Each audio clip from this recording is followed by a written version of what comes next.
Week 6, Day 1. Affluent.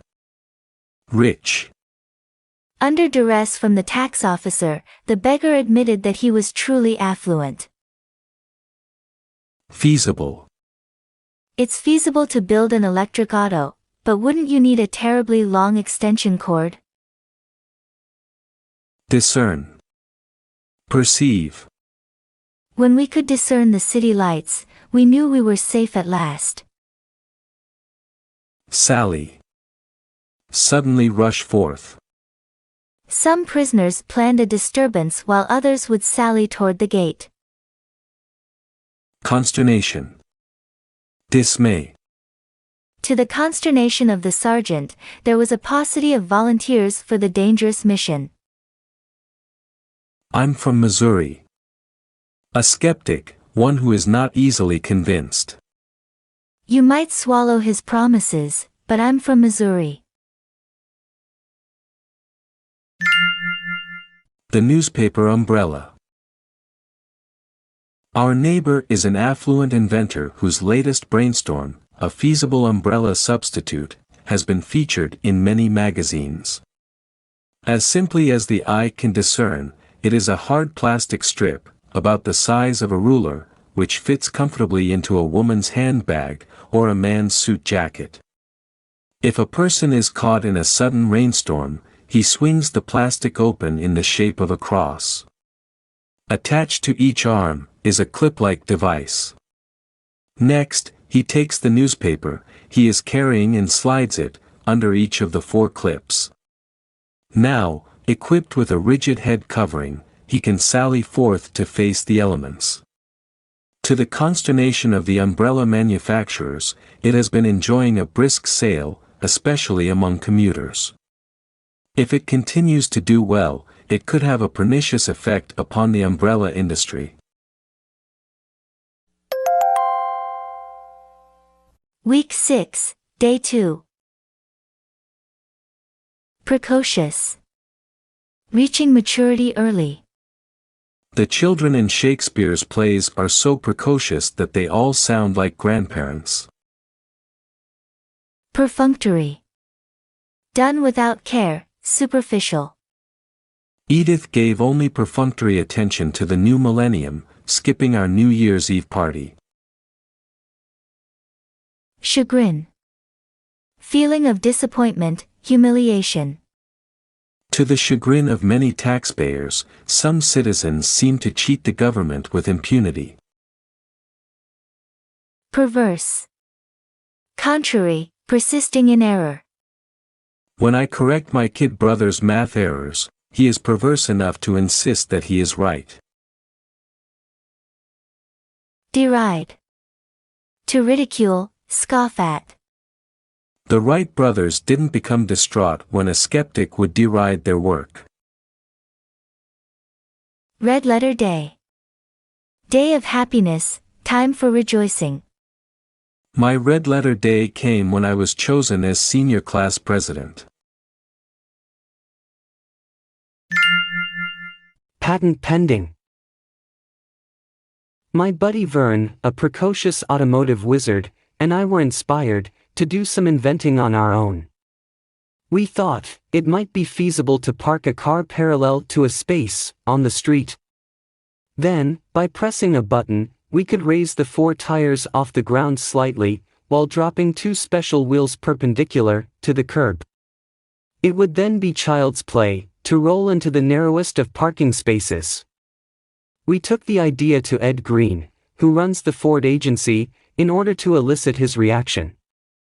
After a perfunctory glance at our plans, to our chagrin Ed snorted that our idea was inane. But we decided that he was just jealous of our brilliance.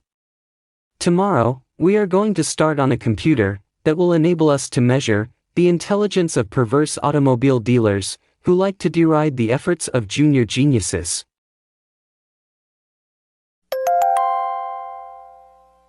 Week 6, Day 3. Disparage. To discredit, belittle. The affluent store owner disparaged the efforts of his small competitor, saying that he could always tolerate that kind of rivalry. Laudable. Praiseworthy. The paradox is that Javert's inexorable pursuit of Jean Valjean was both laudable and despicable. Fiasco. Complete failure. In an acrimonious letter, her father described the project as a complete fiasco. Masticate. To chew up. To aid in digestion, you must masticate each piece of meat 12 times. Eschew. Avoid. Once he sought the limelight, but now he eschews all interviews. To let sleeping dogs lie. To let well enough alone, to avoid stirring up old hostilities. The lawyer wanted to open up the old case, but his partner advised him to let sleeping dog lie. Hold that Nobel Prize.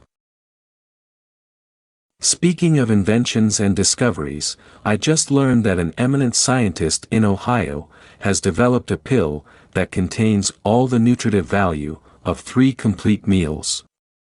In addition to providing us with the vitamins and minerals we need daily, this pill also gives a feeling of fullness. According to its sponsors, the pill will nourish and satisfy. I hate to disparage such a laudable achievement, but to me it seems like a most objectionable discovery. Rather than a scientific triumph, I'd be inclined to label it as an egregious blunder, a scientific disaster, a laboratory fiasco. Is there anyone in his right mind who thinks that a pill can replace the pleasures of devouring hot cornbread, masticating on a thick steak, biting into crisp French fries, or attacking a chocolate sundae? I'm afraid that this is one pill I'll have to eschew from chewing.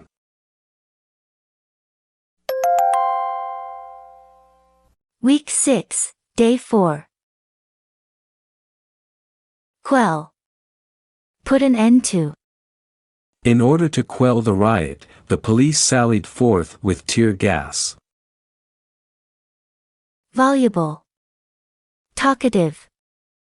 I could not doze in the chair because of the voluble barber. Confidant. One to whom you confide your secrets.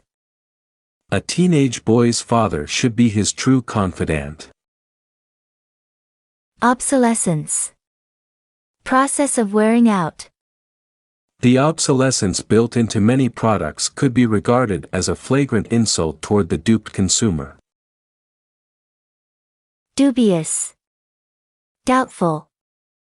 When the duplicity was revealed, the jury became dubious about Ed's innocence. Thumbs down. Signal of rejection.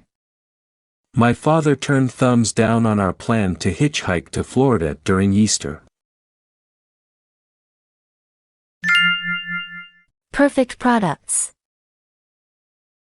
I guess we'll never be able to quell those persistent rumors about the invention of auto tires that will never wear out, stockings that cannot tear, and pens that won't run dry. A voluble economist informed me that such products will never be marketed. Can you imagine, he asked, a manufacturer cutting his own throat? Why would he sell you an item that you will never have to replace? No, my confidant whispered. It's part of their scheme of planned obsolescence, to sell you merchandise with a limited lifespan, in order to keep you coming back for more. I am dubious about the existence of those perfect products, but then I'm from Missouri.